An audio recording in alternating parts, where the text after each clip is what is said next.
Hello everyone, this is Jordan from Cannon Coffee, and today we have a warranty repair with what's in the shop, and I came in for a few leaks after the general tune-up we did. One was located right on the sight glass right here, which was leaking down onto the base and also onto the counter. That was under pressure, so even with cold water it wouldn't leak, but once it started getting up to pressure like it is now, it would leak a bunch of water out. And then also steam and a bit of water leaking out through the group head. This little gasket here, this is what it looks like. As you can see, very thin little gasket that goes in between the group head and the boiler. And so this was just had to be replaced. They used to be a different type of gasket, but Zaconni started using these ones. I did place two on there originally when the first tune-up came in, just because it looks really thin.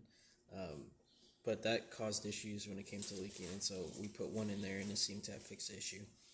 And yeah, as you can see, no leaking from the left side at all, no leaking on the group head, and I am going to just pull the lever up to just show you water coming out the front.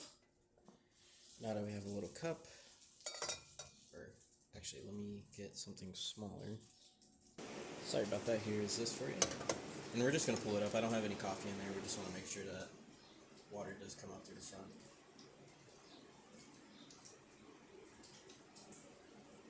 Of course, you can pull down. This isn't the piston variant of the machine. This is the normal lever machine.